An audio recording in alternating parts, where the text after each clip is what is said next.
So a long time ago, I was on call in a neonatal intensive care unit in a children's hospital, and a friend of mine, Kevin Kelly, came over during the middle of the night to see what it's like to be a doctor on call. And as we made our way through the corridors between the little incubators, isolettes of babies being kept temperature controlled, I didn't want to disturb them, didn't open the isolettes, didn't wake them up, but made a number of critical changes in their medical treatment based on their lab values and what I saw on the monitors.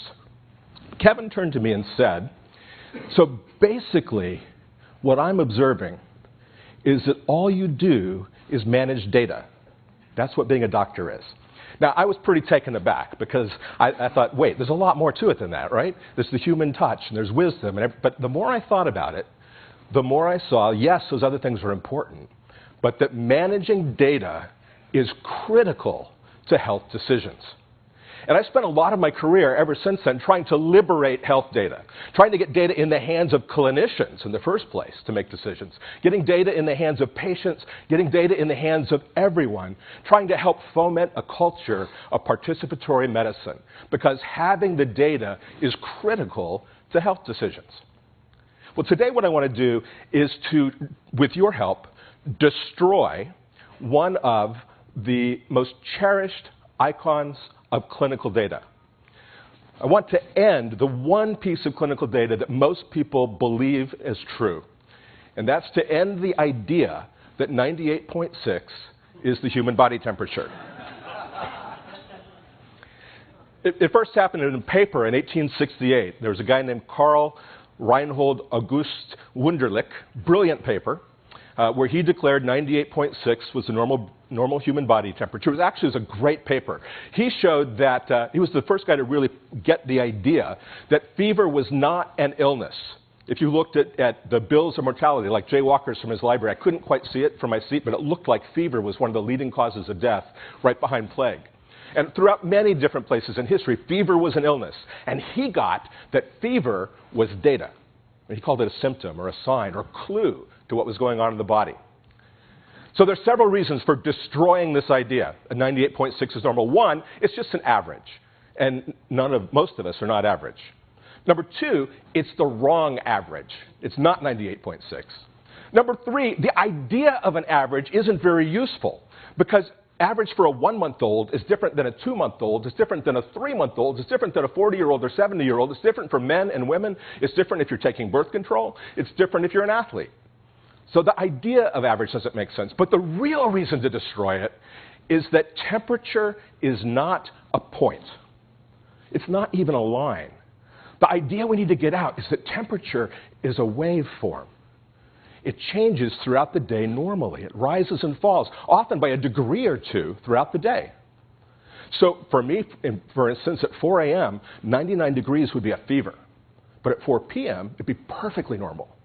It's not the number, it's the curve that matters. That curve changes during the day. It changes throughout the course of the year, not just the average, but the shape of the curve changes. When the low points are and when the high points are change.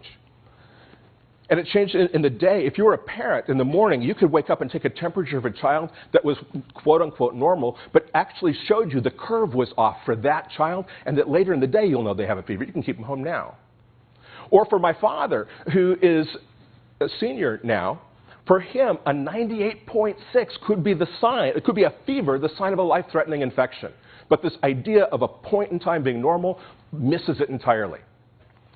So I work at Scanadu, where we have a bunch of really amazing scientists doing cutting-edge stuff, developing medical devices for the next generation to really put data in the hands of people beyond what we've seen. And I want to demo for you today just one little piece on that journey, an educational device called Scout. And we'll demo on Kevin, just because that would be so fun. Let me open up the Scout here. This is it. I have to turn it on and connect the Bluetooth. So this is a little thing made out of plastic, it looks like. Not very impressive. 3D printed, yes. Yes, 3D printed. Prototype. So I'm going to cover this. I'm going to hold it here, right? That's right. So with one finger he's covering a little window. Oximeter sensor. And a little metal thing that I'm holding here. Yep. And it's like electronic of some sort, right? Yeah, so hold on just a second. You're not connected to Bluetooth. Right. Now you are. So I'm using my left hand. You're using your left hand because you're completing a circuit. I'm making a circuit of some sort, right? Right, that goes through your finger all the way around to your forehead. And I'm going to put it on my temple here. I'm not going to press it into my head, right? Just put it on my head? Just put it on your head, and our feed turned off. Look on here. Yeah. So there's little squiggly lines on the phone. Is that? That is correct. I'm not sure why it's not showing on the screen. But can we get the screen back up? Or can you zoom in on the phone? Zoom in on the phone? Oh, here we go.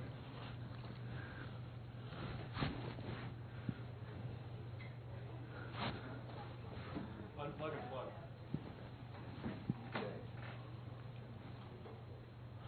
Let me back up and rescan here, too.